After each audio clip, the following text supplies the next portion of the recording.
PCS in shorts programme में स्वागत है आपका। आज का हमारा विषय है कांध जनजाति। आइए सबसे पहले देखते हैं ये चर्चा में क्यों है।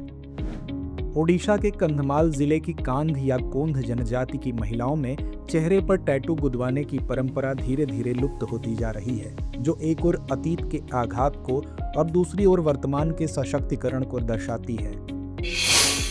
आइए अब जानते हैं कांध जनजाति के बारे में। वर्ष 2001 की जनगणना के अनुसार यह ओडिशा की सभी 62 जनजातियों में संख्यात्मक रूप से सबसे अधिक है, जो राज्य की जनजातीय आबादी का 17.13% है।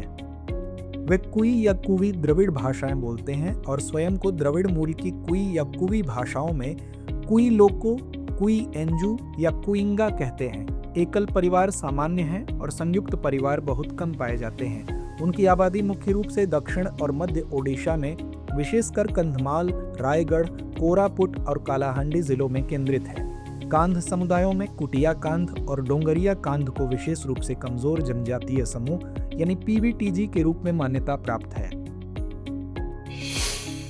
विशेष रूप से कमजोर जनजातीय समूह यानी पीवीटीजी के बारे में जान लेते हैं। वर्ष 1973 में ढेबर आयोग ने आदिम जनजातीय समूहों यानी प्रिमिटिव ट्राइब ग्रुप्स पीटीजीज को एक अलग श्रेणी के रूप में वर्गीकृत किया, जो कि जनजातीय समूहों के मध्य कम विकसित होते हैं।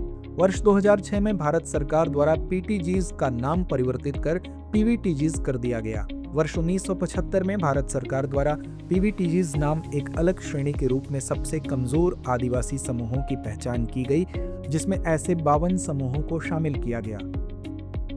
वर्ष 1993 में श्रेणी में 23 और ऐसे अतिरिक्त समूहों को शामिल किया गया, जिसमें 705 जनजातियों में से 75 को विशेष रूप से सुभेद्य जनजातीय समूह में शामिल किया गया। गौरतलब है कि 75 सूचीबद्ध पीवीटीजीज में सबसे अधिक संख्या ओडिशा में पाई जाती है।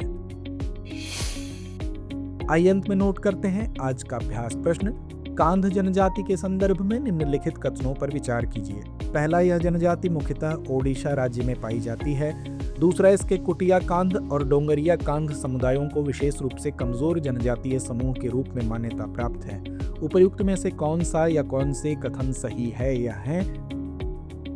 विकल्प ए केवल 1, विकल्प बी केवल 2, विकल्प सी 1 और 2 दोनों, या विकल्प डी ना तो 1 ना ही 2।